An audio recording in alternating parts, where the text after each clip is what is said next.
This video isn't necessarily going to be another streaming versus physical media video because frankly, it's all over the internet, we've all seen them, we all love them. Instead, this is going to be more of a personal case as to why I believe, as a collector, a consumer and a independent filmmaker, why I believe that physical media is important, why I burn my films onto discs, as well as why I believe you should if you are also an independent filmmaker.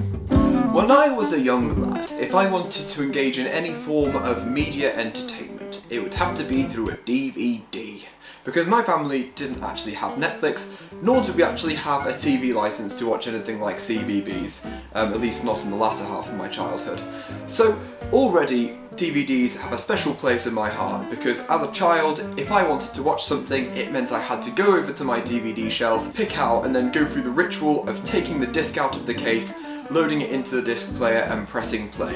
This ritual, or this sacrament of loading a disc in, even though it was very simple, told me that this disc was worth my time, and because it told me that it was worthy of my time, it was a little bit more important. Growing up, I liked the idea of having a physical film collection because it was able to show off to people who saw it what type of person you are, what you liked, with each film being its own decorative piece because you thought that it was worthy enough to, first of all, invest in and then hold a space in your environment for. For example, the fact that I have Prince Caspian on display tells you something, and the fact that I have Mean Girls probably tells you something. I choose to display Prince Caspian, and this is hidden away at the back of my bookshelf.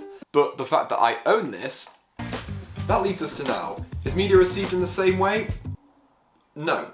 Because of streaming. Because it's algorithmic, companies will pay top dollar to invade your viewing experiences, whether that's with adverts, sponsored content, showing you whatever's popular in your region, all in the hopes that you would be able to stay on their site longer so that they could earn more money.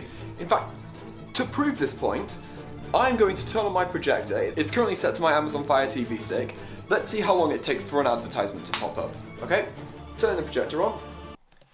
Bear with. Oh, yep, there we are. Okay. Oh, you think about it? Oh, there we are. There we are. Right, yeah, so immediately as you turn on your TV, advertisement. Scroll down. Sponsored. Advertisement. Scroll down. Recently added programs. Likely an advertisement. Look down, you just look. Oh look, more advertisement. Sponsored content. Sponsored content. Sponsored content. It's nothing but sponsored being you are paying to be advertised to. Ladies and gentlemen, welcome to capitalism.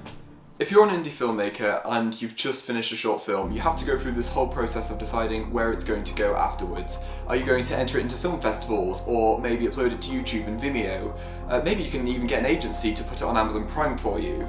But no matter where you're put it, you're going to find yourself becoming increasingly frustrated over the fact that there are going to be companies out there that have money to burn when it comes to marketing, that have the ability to enter someone else's recommendation and will then feed off their own success.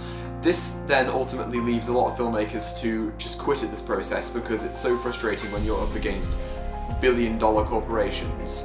And the sad reality is that online, your film is only one of millions. I think that the slow death of physical media is a terrible thing for consumers. I think it's a terrible thing for filmmakers who want their films to have a life beyond whatever their initial release is. And I think that all of us should be doing everything that we can to keep it going. On one hand, you want to show off this piece of art that you've done because you've spent hundreds of hours working on it, hundreds or maybe even thousands of pounds making the actual product. You don't want it to go on streaming services if it's going to get drowned out, but you also want it to go back to audiences. It feels like an impossible answer.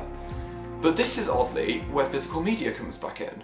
We are at a weird stage in movie history where streaming services are starting to see a huge decline because prices are rising, piracy is unfortunately making a comeback, ads are invading our view.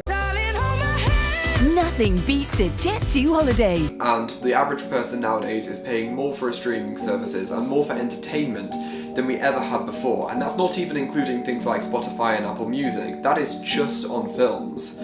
And because of this clear exploitation of the public, People have started to dust off their old DVDs and Blu-ray players and have got a new appreciation for the films that they previously had owned before, and are moving over to a more physical collection, with shops like HMV, for example, becoming more and more popular and a rise in their physical media sales. And suddenly, discs are cool again.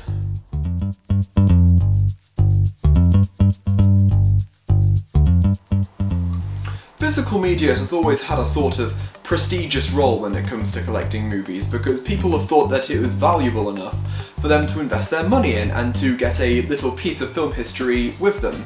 And not only that, but they also get to invest in things like extras and potential other posters.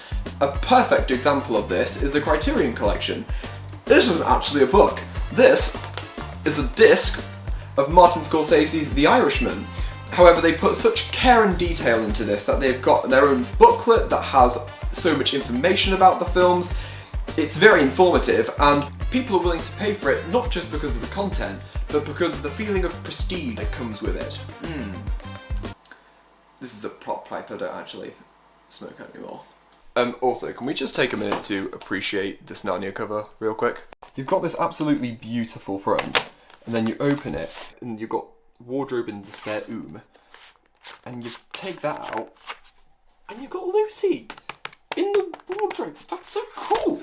The artwork is a representation of a greater film. It acts as a tangible trophy that has an aesthetic and a functional purpose to it. You have decided to honour the art by buying it in its highest quality possible. Netflix can't take it away from you and keep you in a loop of anticipation of, well, it might be on next week.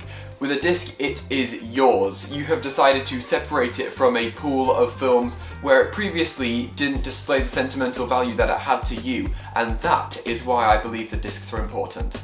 Back in 2023, I was given an amazing opportunity to be part of a local production of Les Miserables. Now, this has been my dream for my entire life. I had watched the film countless times and knew the songs like the back of my own hand.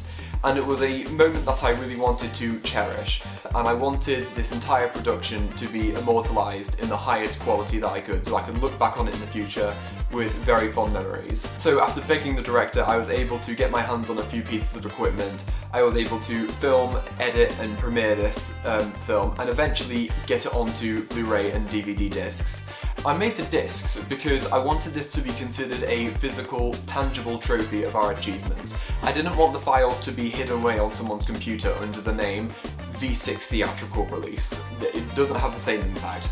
With a disc, it is tangible, you have your artwork, and it's something that you can display in your home that you were able to show to friends and family, and share a physical copy of a memory in a way that digital videos just don't have.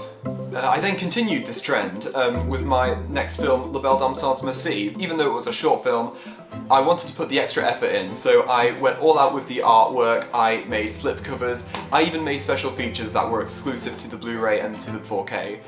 If you're wanting to stand out from the crowd and give audiences a reason as to why they should care about your film, or at least local audiences a reason why they should care about your film, I think putting the effort into going the extra mile in making a Blu-ray or a DVD with the art and the slipcover and the special features tells people that you've really gone above and beyond in the effort of your film. They can recognise the personal connection that they had with the film and want to be in on it. You can sell these discs at premieres or events or screenings that your film is in, and hopefully, more than likely, make some of your money back and help pay towards the film. However, that's not really the point that I'm trying to make. As a filmmaker, you should have enough respect and faith in your own work to know that a tangible piece of evidence that shows that your work here is done, that it is worthy of a place on your bookshelf alongside other films that mean a lot to you as a person. Because that experience of working on the film and also enjoying the film is worthy of cherishing in a physical format.